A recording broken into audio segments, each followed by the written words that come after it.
to leave the dark behind.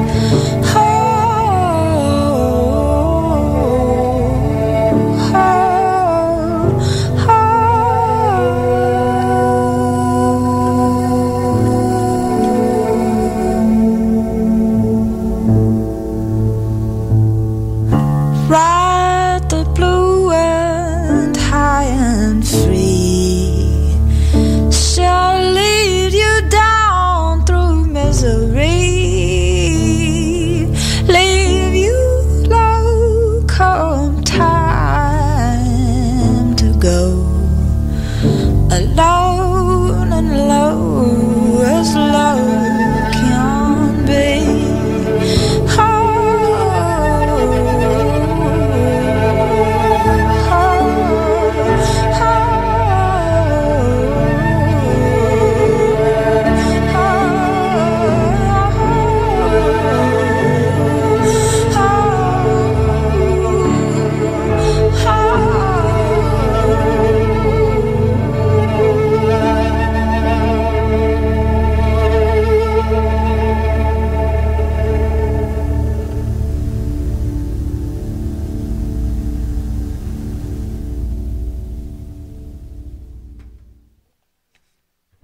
Décidérez, ça va être correct.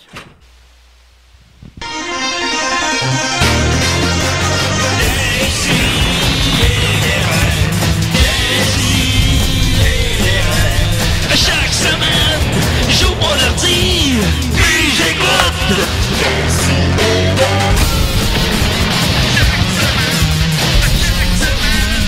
Qu'est-ce que t'écoutes?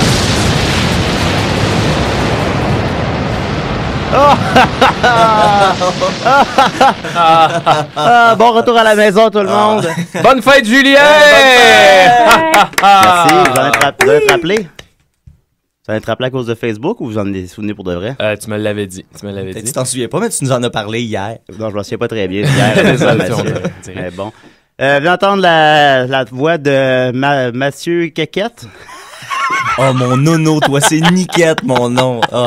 Mathieu Quéquette. C'est la première fois qu'on me l'a fait. Mathieu Quéquette. On te l'a jamais fait avant. Mais c'est ma fête, juste ce que je veux. Mathieu va être là cette semaine avec nous. C'est le coloc de Maxos.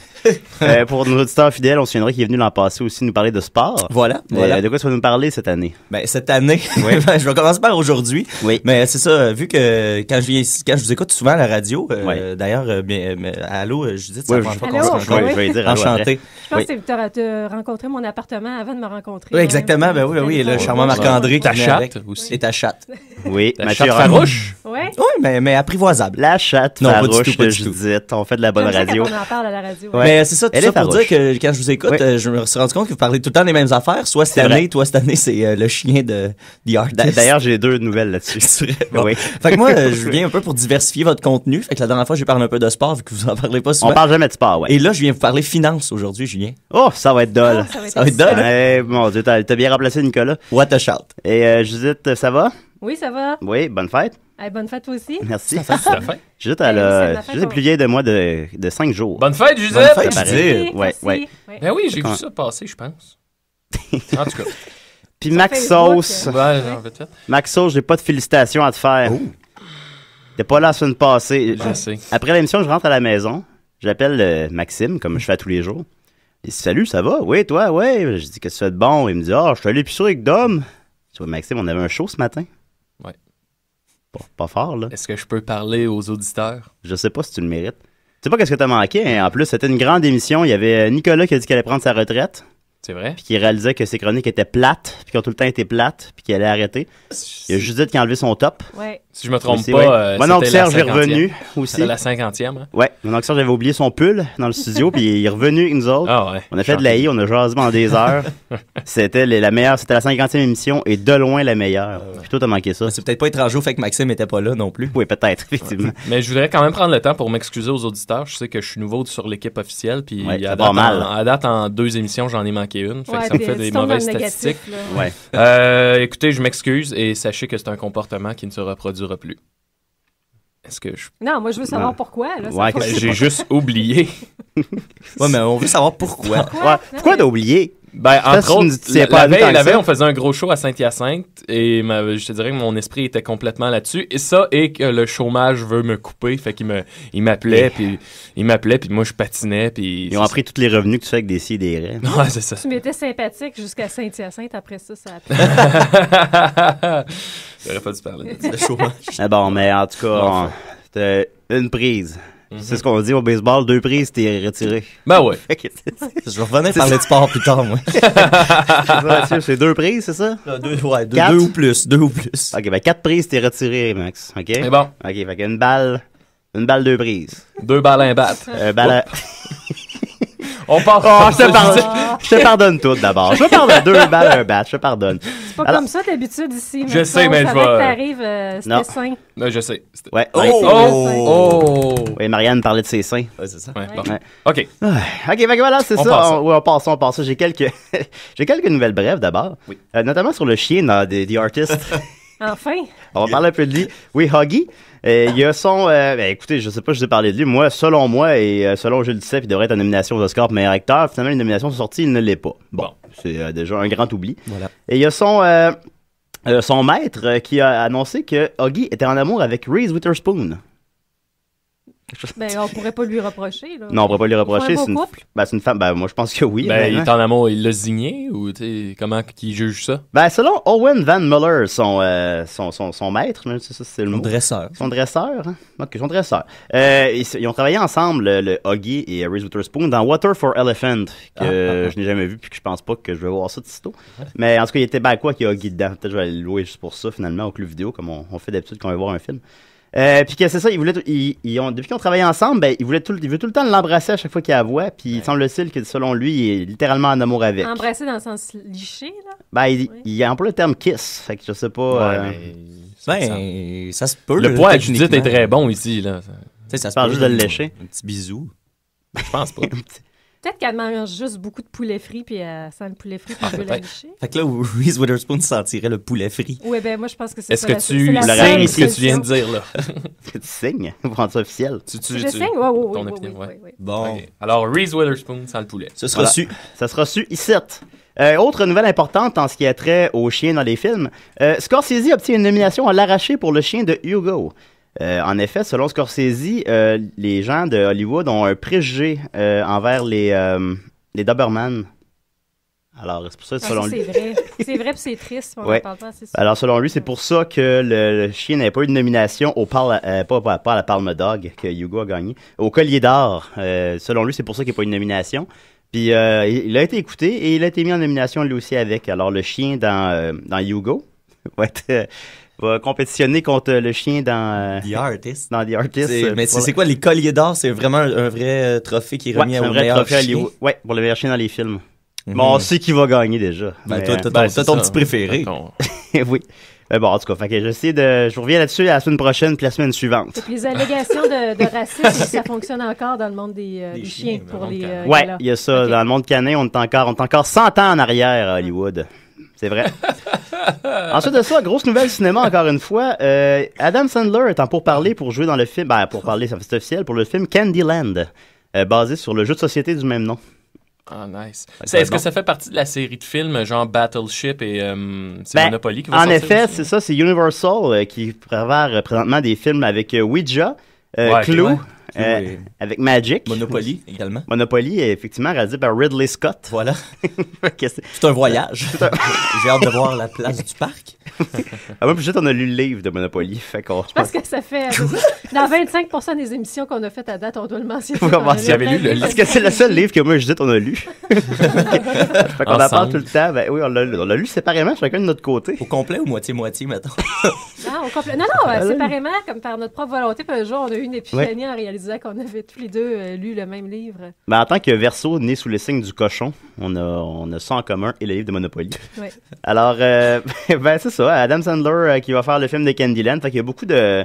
Étant donné que Transformer a connu un énorme succès au box-office, ben ils se sont dit, tous les jeux ont un potentiel artistique indéniable.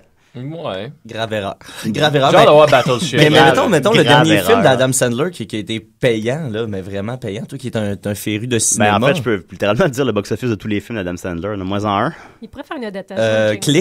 Click a fait 130 millions, c'est un gros succès. Tu dis n'importe quoi? Je te jure. Non, gars. T'es sérieux? On va aller vérifier ça tantôt, je te le dis. Tu connais les box-office des films d'Adam Sandler? Oui. Puis, mais en fait, justement. Que je m'en aille avant la fin, moi, Julien. Ouais. Ben, son dernier, là, comment il s'appelle? J'ai pas le nom devant moi. Zohan? Non, ça fait déjà 3-4 Ah, celui qui était avec sa sœur? Ouais, c'est ça. Oh, ça, c'était lourd. C'est quoi le nom? Jill et Julia, c'est ça? J'ai vu l'annonce, mais l'annonce était lourde. Oh mon Dieu, mais là, c'était vraiment de Norbit. Là, il s'est dit, là, il rit de nous, là. Tu sais. Il s'est dit, je peux faire n'importe quoi. Peut-être que c'est des tests qu'il fait. Mais c'est le premier film qu'il a fait depuis très longtemps qui n'a pas dépassé les 100 millions. À part en dehors de ses drames, évidemment, qui ne marchent pas au box-office. Malheureusement. Pourtant, Punch Drunk Love est un excellent film. C'est un très bon film, puis effectivement, ça a juste fait 32 millions. Fait que ça donne une idée des gens qui... Ben ouais. Ça relativise l'humain en général. C'est la mort de l'Amérique, mes amis. Oui. Alors, Candyland, sur vos écrans en 2013. En terminant, c'est une grosse nouvelle personnellement, mais ça passe plus ou moins à la radio, mais je vais quand même... T'as régressé? J'ai effectivement pris un peu de poids. Merci Judith, c'est un beau cadeau que tu me fais là. Non, c'est... C'est une grosse nouvelle personnellement. Oui, j'ai pris du poids. Puis mon manteau... Des nouvelles grâces. Mon manteau ne se ferme plus complètement. Mais... C'est Jack et Julie, pardon. Jack et Julie? Ah, voilà, on vous l'aurait appris ici. Jack and Jill. Christina Aguilera, en parlant de grosses nouvelles, dernièrement, elle faisait elle jouait une chanson dans le service funéraire de Madame Elta James. Puis pendant la chanson, puis il y a beaucoup de photos qui circulent sur Internet pour aller les vérifier par vous-même par la suite. Il y a un liquide rouge qui a coulé sur la jambe. Non. Oui, vraiment. Okay, c'est ça. Il faut voir la photo pour rendre justice à cette belle nouvelle. Mais c'est ça la réaction normale. Quand que ce soit ça, c'est Urk. Je vois pas quoi dire. Mais c'est vrai. C'est incroyable. Là. Quel faux pas, là. Tu sais, je veux dire, à l'heure de Judith, je vois pas qui ferait ça, là. Oh! Il te sert ta propre médecine. C'est ça. C'est rough, j'aime ça.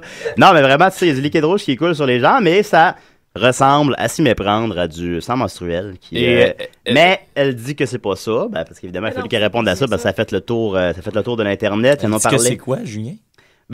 Pardon? Elle dit que c'est quoi? Selon elle, selon sa publiciste, c'est du tan, comment t'appelles ça? Spray tan? Spray tan.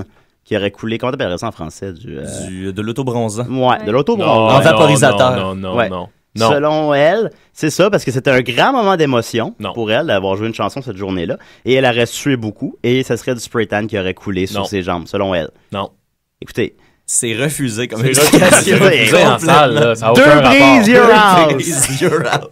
En tout cas. On se rendra pas à 3 prises de coulisses rouges. Non. Écoutez, je veux dire, faut le faire, là, quand même. Puis, en tout cas, moi, je donne les bénéfices du doute. Exprès, là, mais... écoute. Christina Aguilera, plus elle vit, plus elle coule. C'est une charmante jeune fille, en plus. Mais surtout qu'elle est rendue chic, là, avec son surplus de poids. Puis oui, elle est rendue grosse, hein? Ouais, elle s'est promenée pas mal. Elle s'est promenée, la pauvre Christina. Son dernier album n'a pas connu le succès escompté. Puis après ça, elle a divorcé. Elle a pris beaucoup de poids. Elle s'est réconfortée dans les gâteaux. Ouais, c'est ça, hein? Non, moi, ça me dérange pas, tu vois. J'ai pas de... regarde. Donc, Christina Aguilera ait plus de poids, tu sais. Ah, mais elle en avait vraiment beaucoup plus, Max. Non, mais c'est juste... non, mais Max, elle est vraiment grosse. Mais c'est pas ça le point. Moi, c'est plus parce qu'elle continue à porter les petits suits qu'elle portait avant. Ouais. Ça a l'air vulgaire. Je sais pas, je suis pas... c'est pas l'air aussi vulgaire qu'on dit ça en menstruel qui te coule sa jambe, là. Mais moi, ce que je voulais apporter avec ce point-là, c'est que c'est l'ensemble de tout ça. Oui. Ces grosses cuisses dans ses fishnets, avec le sang menstruel qui coule, moi, j'ai vraiment une... Attends, tu viendras de son clip Dirty. Oui, mais j'allais le mentionner. Je cherchais une manière de l'amener. C'est ça, Dirty, là. Dirty, pas mal. Elle a poussé le concept. Non, on peut pas on peut pas y reprocher de repousser les frontières. C'est sûr, effectivement. Alors, on continue en force avec Mathieu ou Maxos? Non, je peux y aller. On va y aller avec Maxos. Alors, t'es prêt, Maxos? Oui, là, t'as 2 chroniques, j'imagine, parce que t'as pas la semaine passée. Oui. Parfait. C'est la chronique à Maxos. Wow! Là. Bonsoir, les amis. Bon retour à la maison. Pourquoi on n'aurait pas un peu de plaisir, là? Hey, salut. Hein? J'espère qu'il y a tout le monde autant de fun à nous écouter qu'on est. J'espère. Écoutez, cette semaine, les amis, étant donné le franc succès de ma chronique d'il y a 2 semaines sur les croisades, où je disais qu'on faisait de l'histoire non pas à la hache, mais à la chainsaw. Ah, c'était une belle image, ça. Et d'ailleurs, Julien, je pense, et c'est très vrai que tu as reçu des compliments sur cette chronique. C'est exact. De la part d'un Français. J'ai un ami français qui m'a dit que c'était très marrant. Et Dieu sait que quand les Français aiment quelque chose, et en plus ils disent que c'est marrant. Ah, ils aiment rien. Peut-être qu'ils riaient de ton accent aussi. Peut-être. Ah, peut-être. N'empêche, c'était marrant. Mais bon, c'était marrant. Je le salue. Rémi, tu nous écoutes Alors cette semaine. Attention, on pousse le concept plus loin. On fera pas de l'histoire à la hache ni à la chainsaw. On va en faire à la dynamite. Oh! Et voilà. Là, t'abuses un peu de cette image-là. J'ai déjà hâte à ma prochaine chronique. Prends pas un permis pour opérer de la dynamite, Max. Crocodile Dundee le faisait très bien dans le 2. C'est vrai. On n'a pas vu le 3, par exemple. Ah, j'ai vu des bouts, c'était pas fameux. Non, mais bon, là n'est pas le point. Tu sais, le 3e film, 20 ans plus tard. Là. J'ai décidé pourquoi à la dynamite, parce que là, on va vraiment y aller dans l'anecdote grasse et sale. Je suis vraiment... Écoutez, c'est juste un paquet d'anecdotes historiques. Ils n'ont pas de lien, c'est des époques différentes, mais c'est, je crois, intéressant. Fait que, tu sais, il n'y a pas un sujet principal, sinon que c'est des anecdotes historiques. Ça marche? Okay. Ouais. Alright. Fait que c'est juste comme des interesting facts about history. Fait intéressant à propos de l'histoire. Ça va à quoi de le dire en anglais? C'était pour le français qui écoute. C'est ça qu'il a googlé. Si vous googlez en français, il y a moins d'affaires. Alors, premièrement, est-ce que vous connaissez, mes amis, l'Empire romain? Non, ça me dit rien du tout. OK, l'Empire... Alors, je vous apprends que l'Empire romain était un très grand empire, et qu'il s'est effondré à un moment donné. D'abord, l'Empire romain, on a commencé par le scinder en deux parce que ça allait plus très bien. Et un jour, l'Empire romain d'Occident s'est effondré. Et là, il y a plusieurs théories qu'il faut avoir là-dessus. Too soon! Hein? Too soon pour dire de ça. Too soon. Ouais. OK. Continue, pourquoi tu l'as dit en anglais? Personne ne dit ça en français, trop tôt. Bon. Trop tôt! Trop tôt! Alors, bref, il y a plusieurs théories sur pourquoi l'Empire romain s'est effondré, OK? Puis là, tout le monde peut l'amener. Il y a souvent l'image le colosse malade qu'on va dire. On disait que c'était un empire qui allait plus très bien. On pourrait même faire un parallèle avec les États-Unis aujourd'hui, mais on le fera pas parce qu'on tombera pas dans ces analyses-là. Non, l'anti-américanisme, c'est fatigant, là. On a passé ce stade-là, mais bref. Mais l'Empire romain, Maxime, c'était pas une météorite qui avait détruit... c'est une des théories. Ils avaient des plumes, je crois. C'est ça, ils volaient. Ils avaient des ailes. Voici une théorie intéressante. OK? Parce que les Romains, on va se le dire, c'était quand même des grands guerriers qui avaient des stratégies militaires assez au point. Et là, on se demande comment est-ce que des guerriers comme ça ont pu perdre le contrôle à ce point. Et il y a quelqu'un qui dit les soldats romains étaient devenus mous. OK? C'était devenu des gens pas de colonne. Et le pourquoi est-ce que les soldats romains étaient devenus des pas de colonne? Et la théorie que certains avancent, c'est à cause des bains chauds. Attends, mais ça va plus loin parce que j'aime ça. Étant donné que les gens prenaient trop de bains chauds, OK, leur spermatozoïde perdait de la vivacité, si on pourrait dire, fait que ça faisait des enfants faibles à cause des bains chauds, fait que ça a fait comme une progression de flancs mous qui à chaque fois prenait plus de bains chauds, donc les testicules étaient plus touchés. Fait que plus ça allait, plus les soldats étaient des pâtes molles, jusqu'à temps que les barbares puissent rentrer. Est-ce qu'il y a un plus grand mal que les bains chauds? Je pense pas. Ouais, tout ce que ça l'a causé. Ça attaque la virilité directement. Donc il y avait ça à Montréal, comme dans les années 30. Les gens prenaient des bains, il y avait des bains publics. Il n'y a plus ça, il me semble. Pardon? Des bains publics, là, où est-ce que tout le monde se baigne? Je pense que c'est... Je sais pas. Je suis jamais allé dans ce type d'endroit. Le gars, il y en a pas.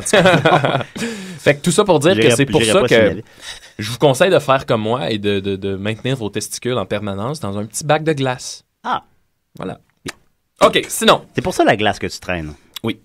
Un autre fait intéressant de l'histoire, on s'en va cette fois-ci dans la guerre de sécession. Oui. Guerre de sécession, le Nord contre le Sud aux États-Unis. Le Nord veut abolir l'esclavage, le Sud veut le maintenir. OK, on se situe. On est aux alentours de 1863, OK? Et là, on fait, au Nord, à chaque jour, on fait le décompte des morts qu'il y a eu. OK? Fait que, mettons aujourd'hui, je sais pas, il y en a eu 51, on écrit, OK, 51 killed. OK? Et pour abréger, on va écrire, exemple, mettons qu'il y a eu 25 morts, 25 K. 25K. Et là, les bonnes journées, il y avait combien de morts? Mettons une bonne journée, là, il y avait 0 mort. Il y avait 0 mort. C'est ça que tu voulais dire. Non, ils comptaient les propres morts dans leur camp. Ouais, OK. Désolé. Ils comptaient les propres morts dans leur camp. Fait que là, mettons une bonne journée, t'écris 0 killed. 0 K. OK. C'est l'origine du mot OK. C'est l'origine du mot OK. L'origine du mot OK, ça veut dire 0 voyons killed. donc, toi. 0 killed, donc c'est une bonne journée. D'ailleurs, Maxime, je vais faire un parallèle avec le sport parce qu'il n'y a personne d'autre qui va le faire, visiblement. Non, c'est sûr, ça sera pas. D'ailleurs, au baseball, quand un lanceur au baseball, ceux qui sont réputés pour faire beaucoup de retraits au bâton, ben les spectateurs amènent des K comme ça. Fait que quand supposons moi je retire quelqu'un au bâton, ben il y a un spectateur qui rajoute un K. Fait que là, à la fin, quand il y a quelqu'un qui a fait 20 retraits au bâton, ben il y a une belle murale de K. Je suis très content. On fait des beaux liens. On fait des très beaux liens. Guerre de sécession, baseball, même combat. Je continue avec un fait intéressant. Je savais pas que ça venait de là, OK? Ah ouais. Il n'y a pas de prix Nobel de mathématiques. Saviez-vous? Il n'y a pas de prix. On a fait comme une espèce mais Alfred Nobel a refusé qu'il y ait un prix Nobel de mathématiques. Non, je savais pas ça. Parce que sa femme le trompait avec le meilleur mathématicien de l'époque. Ben, c'est une bonne idée, ça. C'est savoureux, ça. Quand il l'a appris, il a fait « Ouais, les mathématiques. » Le pire, c'est que je trouve que c'est une bonne raison. Il n'y a pas de prix Nobel d'économie non plus. Ah oh, peut-être que là... Elle était bien volage, la coquine. Elle était volage, là. Ouais. La bonne femme Nobel. Après une chanson, La femme d'Alfred, Maxime, ça me semble que c'est la femme d'Alfred. C'est la femme d'Alfred. Il n'y a pas de prix Nobel de plomberie non plus, ou de laiterie. Ouais, dans le fond, c'est vrai? Ben oui, on pourrait dire ça. Ben oui, le laitier, le beau gars au bout de la rue. On continue dans les petits faits intéressants. Oui. On est en 855. Le facteur. L'histoire de Jean VIII, le pape Jean VIII. Le pape Jean VIII, que certains connaissent sous le nom de la papesse Jeanne. On se souvient de ça, on le sait. Ça. La papesse Jeanne, écoutez, c'est une histoire quand même qui est un peu plus connue que les autres, je vais quand même la raconter. Oh non, vas-y. Le pape Léon IV meurt et pour lui succéder, un jeune du monde ecclésiastique, Jean VIII devient pape. Et à un moment donné, on se rend compte que Jean VIII accouche en public et que c'était en fait une femme, donc d'où la légende de la papesse Jeanne. Cette histoire-là, je pensais que c'était faux, ça. Cette histoire-là est très controversée, mais c'est toujours dur de savoir est-ce qu'on essaie de cacher. Tu sais, c'est quand même honteux pour le Vatican. Est-ce qu'on essaie de cacher? Est-ce que c'est vrai? Est-ce que c'est inventé? On sait pas. Est-ce que c'est de te rendre jusqu'à pape en cachant que t'es une femme? Le fait important là-dedans est la suite. Le Vatican qui vient de perdre la... Puis là, je tiens à dire que la papesse Jeanne, à ce moment-là, elle a été condamnée à mort. Ils l'ont attachée derrière des chevaux, puis elle a été promenée dans toutes les rues de Rome. Mais est-ce qu'ils ont pensé que c'était peut-être pas un bébé? C'était peut-être juste une coulisse d'autobronzant? Peut-être, sûrement. Imagine Christina Aguilera, il y a un bébé qui tombe de la snatch pendant qu'elle fait une joue. C'est Jésus. C'est un miracle. Il est pogné dans des collants en filet. Elle aurait pu... J'ai un petit poisson! La pêche a été bonne, mes amis! Bon, OK. C'est vrai que la papesse aurait pu passer ça sur le dos des miracles, un peu. Hein. Parce que Sprayton n'existait pas. Non, c'est ça, à l'époque. Écoutez, j'en viens au fait de la papesse Jeanne, les répercussions aujourd'hui. Le Vatican qui a perdu la face à ce moment-là, ben là, fallait s'assurer que ça n'arrive plus jamais. Et d'où la légende. On ne sait pas si c'est vrai. On le sait pas, mais moi, ça me fait bien rire. Du toucher papal, dans le sens qu'aujourd'hui, quand un pape est nommé pape, il s'assoit sur une chaise qui a un trou dans le siège pour laisser descendre ses testicules. Et là, il y a quelqu'un qui est le toucheur, j'imagine. Je sais pas comment on le... Comment ça? J'aimerais savoir. Lui, il arrive dans l'arrière de la chaise, il met sa main en dessous, et là, il fait « OK, il y a des testicules. » Fait que lui, il est là, puis... Moi, je le ferais. Personnellement. Tu serais toucheur ou tu... Je le ferais. La légende du toucher papal. Les deux. Ben, toucheur plus, je voulais dire. C'est ça que je voulais dire, mais les deux, oui. Sinon, écoutez, j'ai fait un toucher papal à tous les co-animateurs aussi, avant chaque émission. C'est vrai? Ça va, ouais. Pour être sûr qu'on en est... Ouais, ben tu le sais. Ben oui, je sais. Est-ce que j'ai le temps encore pour... Ah, t'as le temps, Mass. Oui, OK, parfait. On continue. L'origine, on va y aller là-dessus. Ouais, OK. L'origine... C'est un puits sans fond de petites L'origine du poisson d'avril. Je trouve ça intéressant. Ouais. OK. À l'époque, le Nouvel An, on célébrait ça le jour de Pâques. Le Nouvel An était au jour de Pâques. Et là, on parle de avant 1564. C'est bien weird. Avant 1564, le Nouvel An commençait. Le problème avec ça, c'est que Pâques, c'est une date qui se promène, qui est variable. C'est jamais la même date. À chaque année, ça va toujours se situer entre le 22 mars et le 25 avril. Fait qu'à un moment donné, ça devient mêlant. Là. On est-tu la nouvelle année? On l'est-tu pas? Il y a même des années où on se retrouvait à avoir 2 Pâques. Okay, exemple, il y a eu une année en 1300 cucs où on en a eu un le 1er avril et le 20 avril. Ça se peut, ça? Ouais. Plus de chocolat. Moi, je vois pas de problème. Là. Ouais, là, qu'est-ce qu'on fait avec le carême dans ce temps-là? Là? Attends un peu. J'y arrive au carême. Ouais, et là, un moment donné, Il y a des gens, on a décidé de mettre le nouvel an à une date fixe, okay, qui est celle, j'imagine, qu'on connaît aujourd'hui. Et là, il y a des gens qui ont décidé de continuer la tradition du 1er avril, du nouvel an de la Pâque, disons. Et avec le temps, on a commencé à se faire des petits tours. Et étant donné que Pâques, c'est dans le temps du carême, hein, n'est-ce pas? C'est dans le temps du carême, ben on se donnait des poissons, parce qu'on pouvait pas manger de viande. Alors voilà. C'est ça. Hein? Quand même, je trouve ça intéressant. Ouais, c'est intéressant. Oui. Ben là, ça parle pas de testicules. Ouais, c'est ça, nid de coulisses. Raconte-nous l'affaire des pains chauds encore. Des bains chauds? Ben là, c'est drôle, ça. Là, j'ai... Non, c'est pas vrai. Je suis correct pour une dernière, tu oui, t'as le temps, Mass.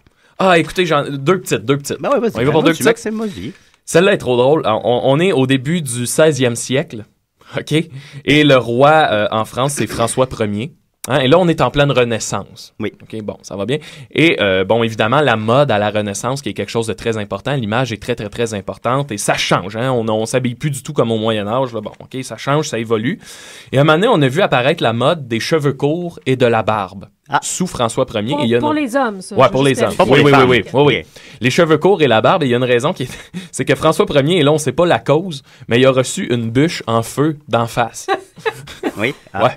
Il a reçu une bûche enflammée d'en face. C'est brutal. On sait pas comment, ça disait pas comment. Oui. Mais bref, fait qu'ils ont coupé les cheveux, puis ils ont fait pousser la barbe pour cacher les cicatrices puis les brûlures.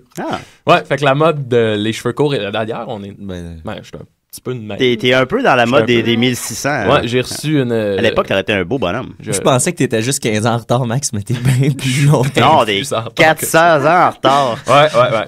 Et sinon, écoutez, dernière anecdote, parce que... Non, vas-y. J'ai trouvé ça dans je pense que c'est dans Les Fourmis de Bernard Weber. OK. Il lit beaucoup, le bonhomme. Écoutez, c'est ça, on s'en va dans la révolution industrielle, hein, les gens vivent dans la misère, il y a beaucoup de maladies qui se promènent parce qu'on n'a pas les moyens hygiéniques qu'on a aujourd'hui. Et les maladies se promènent beaucoup à cause des rats. Hein, les rats qui prolifèrent, il y en a de plus en plus, ils transportent les maladies, c'est dégueulasse, bon, OK? Et il faut trouver un moyen de tuer les rats. Mais à un moment donné, se promener avec un bâton à tuer des rats, ça devient long. Il faut trouver un moyen plus mesquin pour tuer les rats. Faut être insidieux, ça se peut-tu? Je peux-tu dire que non? Ça se dit pas. Non, en tout cas, anyway, bref, faut trouver un moyen. Non, ça se dit pas. C'est pas insidieux. Incendiaire. Tu sais, faut attaquer la source. Continent. OK. Bon, faut attaquer le cœur. Ouais. Bon, déraciner la plante. C'est ça. Ouais, bon, voilà. Alors, ils ont trouvé une stratégie. C'est là qu'on a vu apparaître le métier de la couseuse de cul de rat. OK. Alors, ce qu'elle faisait, elle attrapait un rat. Oui. Elle cousait le cul. Elle refermait l'anus du rat. OK. Et elle le laissait repartir. Et là, ce qui arrivait, c'est que le rat, il se remplissait d'excréments, Et là, ça y occasionnait des terribles douleurs. Puis à un moment donné, il virait fou dans sa colère. Ouais. Puis il se mettait à tuer les autres rats avec lesquels il habitait. Ouais. Fait qu'on a vu apparaître ce métier-là de la couseuse de cul de rat. Ça marcherait sur les humains aussi, ça? On peut essayer. Ouais.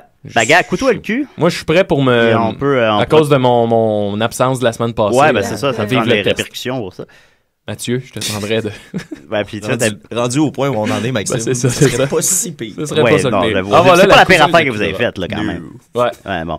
Et c'est vraiment la meilleure façon qu'ils ont trouvé pour tuer les rats. Ils sont dit... On va leur non, mais c'est parce que l'idée, c'est aussi, il faut dire que c'est parce que les rats, en revenant, à force d'être remplis, ils mouraient, tu sais. Puis là, ça propageait des maladies au sein des communautés de rats également. C'est un peu comme le principe des petites trappes à fourmis, là. Tu sais, la petite fourmi, elle ramène la bouffe à la reine, puis elle tue la reine. Sauf que là, c'est un rat plein. Là, c'est un rat plein d'excréments. On va juste savoir comment ils ont trouvé le moyen, comment ils ont su que ça fonctionnait. Je veux dire, en fait, des tests. Ça devait être un méchant problème pour se rendre jusqu'à coudre des anus. En fait, c'est Christina Aguilera, peut-être ça l'aiderait si on y faisait ça. Ça ferait... Bonne idée. Il y aurait moins de... C'est limite, Julien. Ouais, bon, d'accord. Elle a rien fait pour mériter ça. Je peux peut-être vous parler de Gladiateur avant de terminer? Le film de Ridley Scott qui va nous offrir on peut faire un lien. On peut faire un lien avec les gladiateurs. Tout a des liens. Il faut savoir qu'il y a plusieurs types de gladiateurs, dépendamment de l'arme qu'ils utilisaient, OK? Et ils ont des noms. Entre autres, le dimachère qui portait 2 épées. C'est le gladiateur avec 2 épées, le dimachère. L'équestre, qui était à cheval avec une javeline, un petit javelot. Il y avait l'essaidaire qui était en char, à la baignure un peu. Il y avait le mirmillon, comme Billy Mirmillon dans Clerks 2, pour ceux qui l'ont vu. Les vieux, qui, lui, possédait l'épée recourbée et le bouclier ovale. Tu sais, bon, OK. Le réitère qui avait, et c'est mon préféré, le trident et le filet. Ah, ça, c'est brutal, ça, oui. Mais là, je disais mon préféré, non, parce que le dernier, c'est vraiment mon préféré. Le laquaire. Le laquaire. Oui. À votre avis, qu'est-ce qu'il avait, lui, le laquaire? La laque pour les cheveux. Non. Il avait un pis. Crache du lait. Le laquaire. Un gant. Non. C'est encore plus... Un gant de cran. Celui-là avait un lacet. Oui. Et c'était pour tuer les gens. Étrangler les gens, ouais. Avec un lacet? Avec un lacet. Fait que tu sais, les autres, ils ont tous des tridents, des chars, des chevaux. C'est un peu les ninjas de l'époque, finalement. Ouais. Ben, je sais pas. Quand t'es seul là, t'es pas avantagé, ben. T'es vraiment pas avantagé. Tu sais, dans le fond, c'était sûrement pour les faire chier, là, tu sais. Le lacet. Ouais, c'est comme celui avec le tambour, là. Non, mais attendez, là, tu peux faire plein d'affaires avec un lacet. Tu peux faire une petite fronde. Des crocs en jambe, oui. Contre un lion. Mathieu se veut le défenseur du lacet. Ah, voilà, et c'est tout pour cette petite chronique. Ça fait une drôle d'image, un gars avec un trident puis un filet, tu sais. Ça fait une drôle d'image, je trouve. Ben surtout quand le gars, avec le lacet, essaye de se défendre contre lui. Ouais, ben c'est ça. Ben merci beaucoup, Maxime. Ça fait plaisir. Prochaine chronique, je pourrais vous parler un peu des bordels. Ah, j'aimerais ça. Là, tu nous dis de quoi tu vas parler la semaine prochaine? Bon, ouais. Peut-être pas la semaine prochaine. Peut-être pas, non, peut-être pas s'il est là. Si je suis là. Ouais. Tu sais jamais, moi, je suis assez fucké dans la tête. Ben moi, je sais pas avant la veille, absolument de quoi je vais parler, fait que c'est bon quand même. Il part sur le party, puis il va faire son épicerie. Mais... Ben oui, c'est pas sur le party. C'est pas une question de party. Hey, t'avais l'air sous, Max. Non, j'étais pas sous.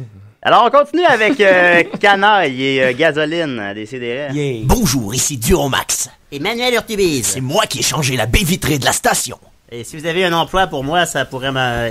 Et chaque semaine, j'écoute Décis et des rêves. Ouais, c'est bon ça. Eric.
Ici Sam le Toucan. J'écoute des si et des ré. Ça rend Fruit Loops. Ben oui, Sam le Toucan nous écoute. Oui, il était une bonne imitation. C'est pas une imitation. C'est bon, Fruit Loops. Ouais, bon, hein. C'est juste 4 secondes, on va le réécouter, ouais. Ici Sam le Toucan. J'écoute des si et des ré. Ça rend Fruit Loops. Sam, quel honneur. C'est tellement professionnel. D'ailleurs, c'est pas le seul bonhomme de boîte de céréales qui nous écoute sur le site. Alors, est-ce que Tony le Tigre a joué? Non, il n'y a pas encore. Il n'y a pas encore joué, on a déjà hâte. Oui, Tony le Tigre et Jacques Cartier. Alors, Ensemble. on continue avec la chronique de Mathieu. Maxime, chante-nous un petit thème pour Mathieu, s'il te plaît. Oh Mathieu, touche-moi. OK, ça va être bon. OK, ouais, on arrête ça là. Ouais, oui, bon, mais excusez-moi d'avance, parce que ma chronique était peut-être un petit peu plus aride que celle de Maxime, celle qu'on a l'habitude d'entendre ici. Bah, Nicolas fait une bonne job aride quand même. Ouais, côté aride. Ouais, mais non. Puis il y a plein de rides aussi. Au-delà de l'aridité. Oui. Mais non, mais pour vrai, je m'en excuse. C'est quelque chose de pas super intéressant que la finance. C'est pas quelque chose qu'on aime traiter. Mais moi, je suis là pour briser les tabous. Oui. Alors aujourd'hui, à Décideret, je vais te marier avec un homme. Je vais me marier avec un homme aux États-Unis. Alors non, je vais vous parler finance. En fait, c'est tout comme Maxime, c'est un paquet de petites anecdotes parce que je l'ai su un petit peu à la dernière minute. Là, je veux pas te reprocher quoi que ce soit, Julien, mais hier soir à 10h, j'ai appris que je faisais cette chronique-là. Fait que je me suis réveillé très tôt ce matin pour préparer ça. Alors j'ai fait ce que tout bon animateur de radio FM se doit de faire. Je suis allé sur Google et j'ai tapé ma question et j'ai choisi une page dans la deuxième page de Google. Pour être sûr qu'on tombe pas cette information-là en partant. Ouais, c'est bon, ça. Je me suis senti un peu... J'ai approfondi ma recherche, comme on dit. Ouais. Alors, ça a donné ceci. Oui. Première anecdote. Je transporte, moi aussi, un petit voyage dans le temps. Au milieu des années 70, les actionnaires d'une compagnie qui s'appelle W.T. Grant, c'est un genre de Zellers américain, si on veut, ils se sont dit, la meilleure façon de vendre plus, c'est d'augmenter le nombre de clients. Bon, jusque-là, ça semble assez logique. Et comment on fait pour augmenter le nombre de clients? Eux se sont dit en offrant du crédit à nos clients. On va leur donner du crédit comme ça ils vont venir. C'était en une période où est-ce que l'économie dans ce coin allait pas très bien aux États-Unis. Il n'y avait pas d'argent. Voilà. Alors, les gérants des magasins, il y avait une pression énorme de la part des actionnaires de W.T. Grant pour donner un maximum de crédit aux clients. Même que certains gérants qui atteignaient pas leurs objectifs de crédit étaient complètement humiliés. On leur lançait des tartes. On leur lançait des tartes. On les forçait à pousser une pinotte sur le plancher avec leur nez en public. Ben, voyons, je vous jure. Et, ou encore, on les faisait traverser des lobbies d'hôtels, c'est mon préféré, vêtus uniquement d'une couche pour adultes. À ceux qui donnaient pas assez de crédit à la clientèle de leur magasin. C'est bien plus ludique dans ce temps-là. Vraiment ludique. Ben, fait que là, les gérants, eux autres, se sont mis à donner du crédit à tout le monde et je sais, se sont mis à donner du crédit à n'importe quel être humain qui respire. C'est tellement la pire idée. Alors, ben là, malheureusement, n'importe quel humain qui respire, ça inclut aussi les mauvais payeurs et les clients à risque. Oui. Alors, résultat, W.T. Grant a accumulé plus de 800 millions de dollars de dettes avant de faire faillite en 1977. C'était peut-être aussi en partie parce qu'ils achetaient trop de tartes puis de peanuts puis de couches pour adultes. Ils sont ruinés en peanuts. Les coûts en couches pour adultes étaient faramineux. Ben, est-ce que je peux faire un petit lien, Mathieu, d'actualité? Oui, tu peux, Maxime, c'est correct. Avec le gouvernement actuel, le ministère de l'Éducation, on veut amener que les enseignants sont imputables de la réussite des élèves. C'est-à-dire que, exemple, si je suis enseignant puis que mon élève coule, c'est de ma faute.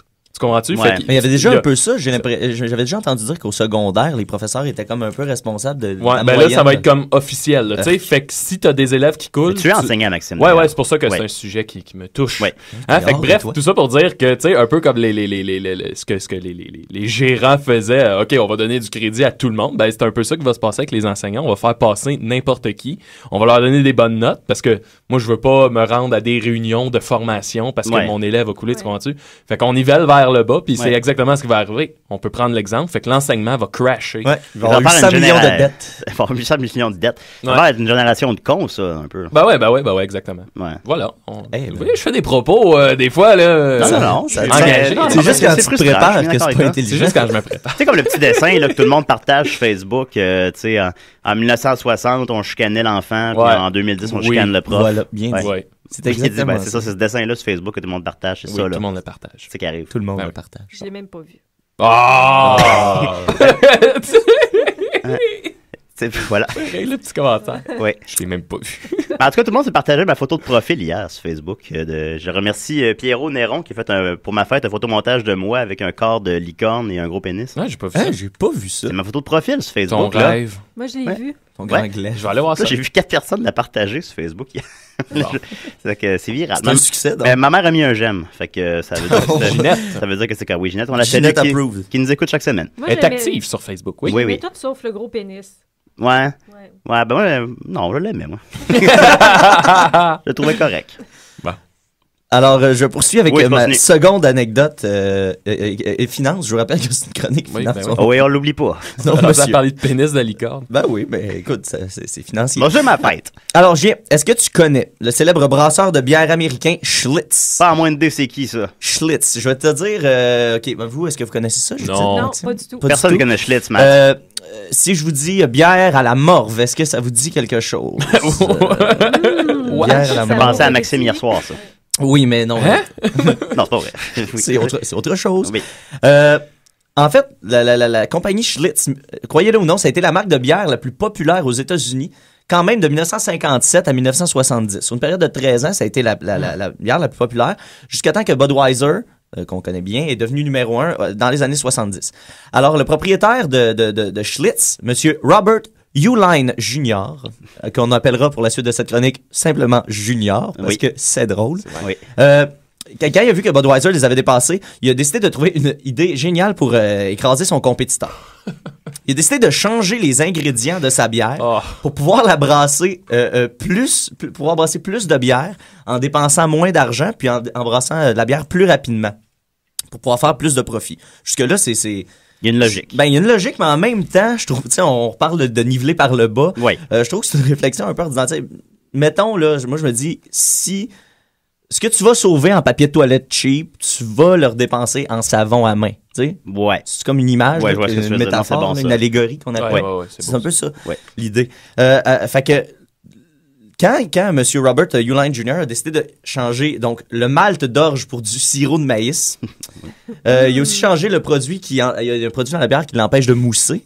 Il a changé ce produit-là parce que son ancien produit, il était obligé d'afficher sur la bouteille c'était quoi son produit. Ouais. Puis pour contourner cette loi-là, parce que son produit était un peu louche, il a décidé de prendre un produit encore plus louche, mais pas encore réglementé, pour éviter ça.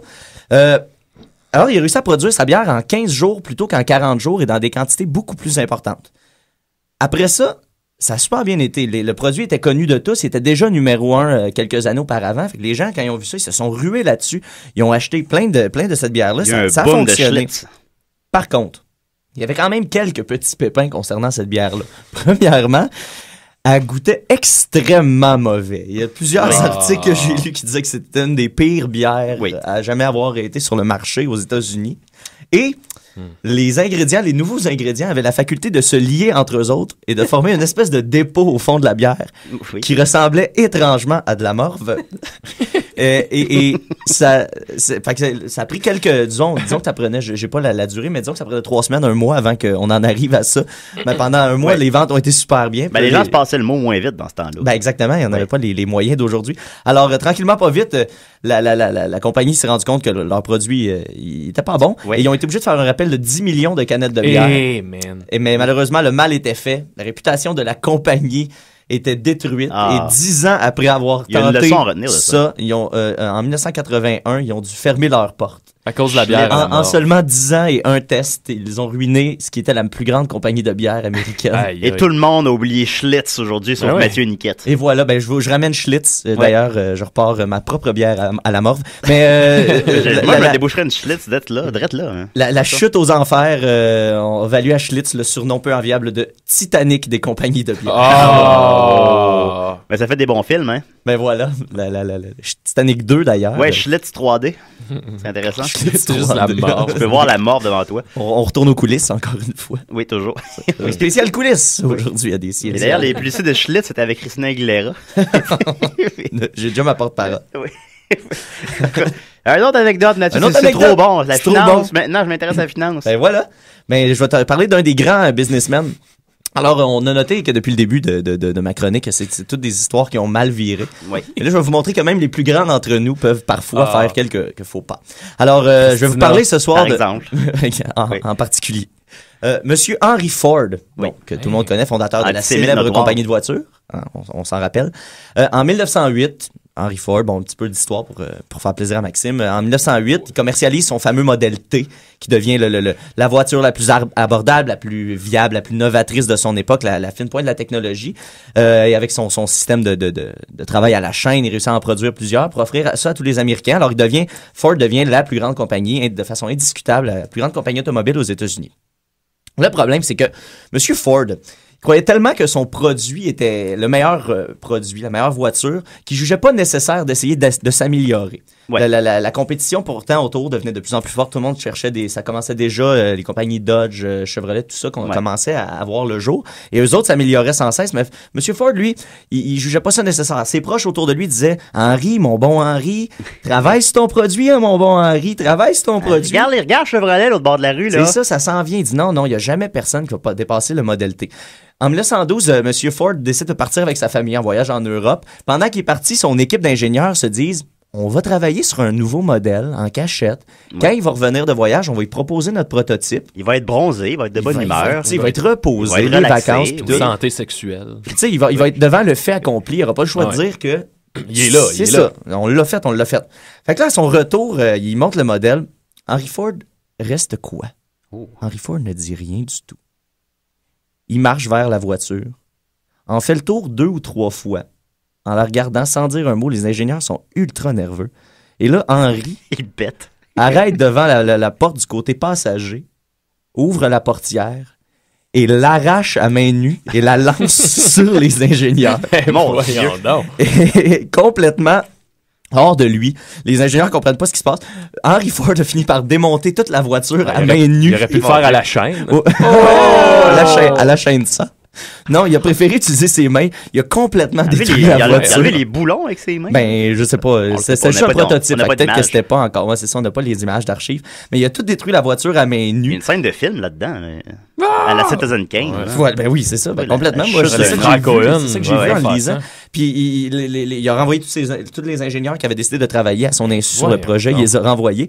Et pendant donc une quinzaine d'années, le modèle T est resté exactement comme il était. Ils ont changé un petit peu les pneus. Il a réagi comme Monsieur Nobel un peu.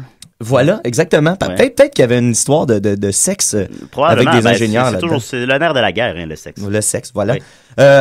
Fait que, bon, c'est ça. Le résultat de ça, c'est que toutes les autres compagnies ont continué de s'améliorer et les ventes, les parts de marché de Ford ont passé de 57% en 1923 à 45% 2 ans plus tard, puis à 34% l'année suivante, en 1926, et ce qui devait arriva l'année suivante, Chevrolet, en 1927, détrônait Ford au chapitre des ventes. M. Ford avait tort. Ouais, et ça a duré 1 an, le règne de Chevrolet, parce que cette année-là, Ford a sorti son modèle A et a repris le pouvoir. Et en 1981, Ford a fermé ses portes et tout le monde les a oubliées, sauf Mathieu Niquette. Oui. Ben, puis moi, je retire 2 morales dessus, parce que la finance nous donne des grandes leçons.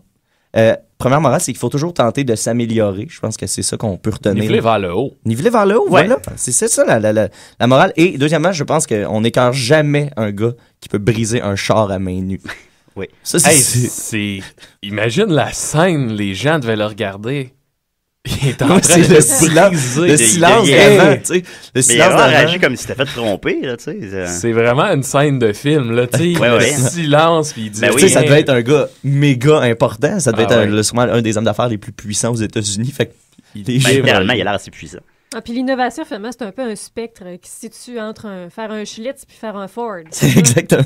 On pourrait repartir ça d'ailleurs. Entre Schlitz et Ford. Le but d'innovation de Schlitz, c'était de niveler vers le bas, tu sais. Oui, par la qualité. Au lieu de pousser un produit de qualité, il a décidé de mais il y a donc bien des leçons là-dedans. Voilà, puis j'en ai une petite dernière. T'as pas le temps. J'ai-tu pas le temps? Combien de temps? Je vais faire ça méga vite. Ok, vas-y. C'est une plus connue, plus facile, moins aride. 13 décembre 1961, Mike Smith, Decca Records. Il s'en va voir un band en spectacle en Angleterre. Il revient, il a encore l'entrevue, il les a trouvés pas pire. Il leur dit, venez à Londres, on va vous écouter, mon partenaire et moi. Alors le band en question, il s'en va en voyage à Londres, fait une prestation de 2 heures, pousse une quinzaine de chansons. Ils repartent, la réponse tarde à venir, puis finalement, c'est Dick Rowe, l'associé de Mike Smith, qui renvoie une des lettres les plus célèbres de l'histoire de la musique. Il dit que l'étiquette n'était pas intéressée parce que le band ressemblait trop à un groupe populaire de l'époque qui s'appelait The Shadows. Et dans sa lettre, Monsieur Rowe a écrit au gérant du groupe en question: We don't like your boys' sound. Groups are out. 4-piece groups with guitars particularly are finished. On n'aime pas le son de vos boys. L'époque des groupes, particulièrement ceux avec des guitares, est terminée. En 61, là. En 61. Malheureusement pour lui, en plus d'avoir fait la pire prédiction de l'univers, il venait de refuser de signer les Beatles. Malheureusement pour lui. Il y a encore 10 leçons là-dedans. Voilà. Puis, on sait pas si c'est pas... Mathieu. Ah, shit. Et voilà, on continue avec Crab. Moi, quand je descends de ma tâche-croine, j'ai toujours envie d'écouter des sidérés, tom tiddly dum tom tiddly diddly day.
Je me suis regardé dans le miroir puis je me suis dit, Marcel, mets ton collier de pur noisetier puis va écouter des sidérés.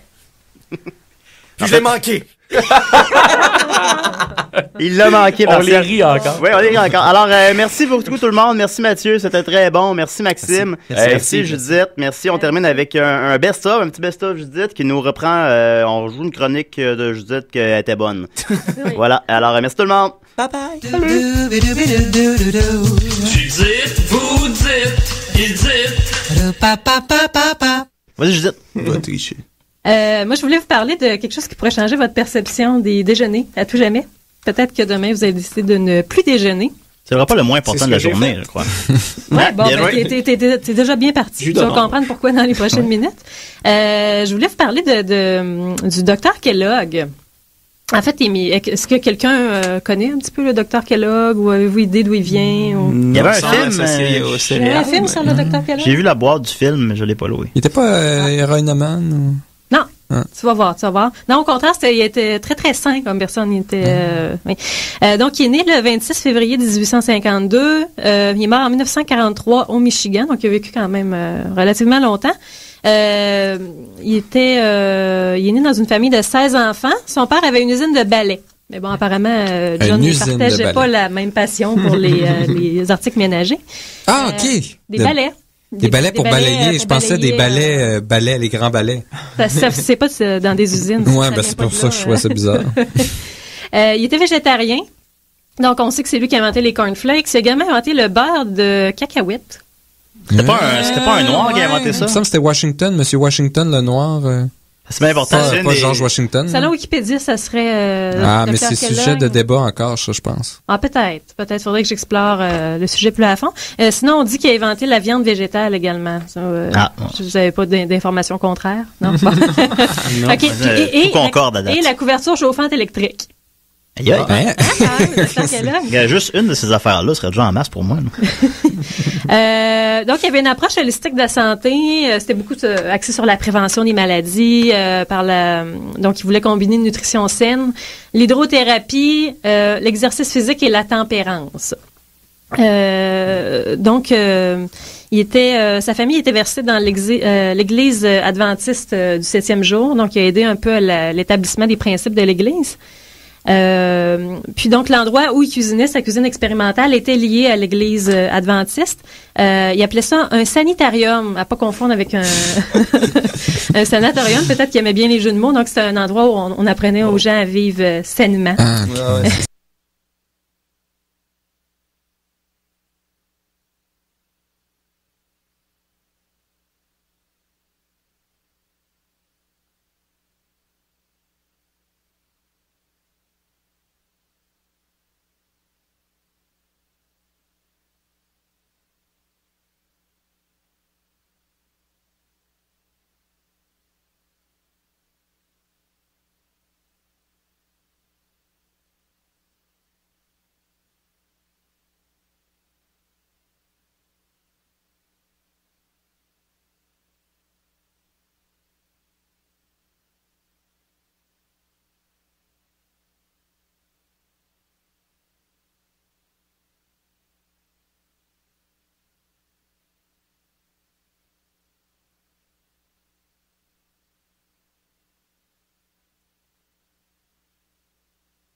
A été fondé. Sauf qu'à un moment donné, c'était la pré-cuisine Kellogg, parce qu'il y avait son frère, sa femme qui était là-dedans. À un moment donné, il s'est chicané avec son frère Will à propos de l'ajout de sucre dans les céréales. Dispute qui va durer jusqu'à sa mort. Donc, il est mort en 43, puis apparemment qu'à sa mort, il aurait écrit une lettre de 3 pages à son frère pour dire... Le supplier de pas mettre de sucre. Non, pour dire qu'il était désolé, que c'était peut-être un peu vain de se chicaner pour du sucre. Ça fait réfléchir, la secrétaire du docteur Kellogg avait également une dent contre son frère Will, et elle a caché la lettre dans son bureau. Ouais, ça, mais une dent qui n'était pas sucrée. Et il n'y aurait jamais eu la lettre, donc on chicanait pour le sucre d'un céréales. Quelle déception. Déjà, c'est pas pire jusque-là, sauf que là où ça devient vraiment intéressant, c'est dans les opinions du docteur Kellogg en matière de sexualité. Donc, comme je dis, moi, je me posais la question, justement. Oui, hein? Ouais. Ben, tu vois, c'était à propos. Donc, il se faisait avocat de la tempérance. Donc, en fait, il pensait, pour lui, le docteur Kellogg, il fallait pas dépasser plus d'un rapport sexuel par mois pour des raisons de santé. Par mois. Pour des raisons de santé. Oui, il s'appuyait, dans ce temps-là, il y avait certains rapports supposément scientifiques qui établissaient que c'était pas correct. Puis pour les maladies transmissibles sexuellement aussi. Donc, il recommandait que les femmes de moins de 20 ans et les hommes de moins de 25 ans pratiquent l'abstinence sexuelle. Donc, on sait pas si jusqu'à 25 ans l'écart entre les hommes et les femmes. Oui. Bon. Avec une couverture électrique, me semble, ça donne... Il estimait que la masturbation était la cause de certaines morts. Puis, il a donc même déclaré que les victimes mouraient littéralement par leurs propres mains. Ça, se masturbe au volant, par exemple. Ça peut être dangereux. Ça peut être dangereux. À moins que tu sois ambidextre. Ou gaucher. Ouais, les gauchers. Ouais, King peut se masturber au volant.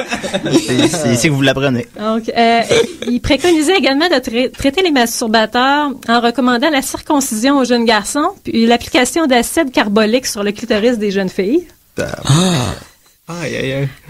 il proposait de mettre aux adolescents des bandes de pansement sur leurs mains, de les attacher, de couvrir leur sexe au moyen d'une cage brevetée, ou de leur coudre le prépuce et de leur administrer des décharges électriques. Attends un peu, leur coudre le prépuce? Oui. Ça faisait partie de son régime de comment vivre sainement, là, finalement, ces pratiques-là. Ça me semble sain. Jusqu'à administrer des... Monsieur Kellogg. Mais oui, je comprenais pas la tournure de l'histoire. Je boycotte les corn pops. Bon, c'est ça. Il focusait vraiment beaucoup sur la masturbation. Pour lui, c'était vraiment le mal enrayé, c'était la masturbation. C'était il devait se masturber beaucoup, justement. C'est tout du genre. Tout le temps la main dans les culottes, Kellogg. Mais apparemment qu'il pratiquait même l'abstinence. Il a été marié, il pratiquait l'abstinence dans son... Dans le mariage, c'est commun, ça. Oui. Une fois par mois. Ben, il cuisinait, par exemple, la cuisine Kellogg ensemble. Puis lorsqu'il a créé ses premières céréales pour déjeuner, c'est qu'en fait, il s'agissait d'un remède contre la masturbation. Oh! Des cornflakes, en fait. Parce cake. que c'était censé promouvoir... Pourtant, il y a un coq sur la boîte. Ouais. Oh yeah! Oh, je suis content de celle-là. Parce qu'en fait, les céréales étaient censées promouvoir une bonne santé générale et réduire l'intérêt qu'on éprouve envers l'activité sexuelle. Oh, mais il me semble plus t'es en santé, plus c'était pas la théorie du Dr Kellogg. C'était un symptôme du mal, puis ça causait une panoplie de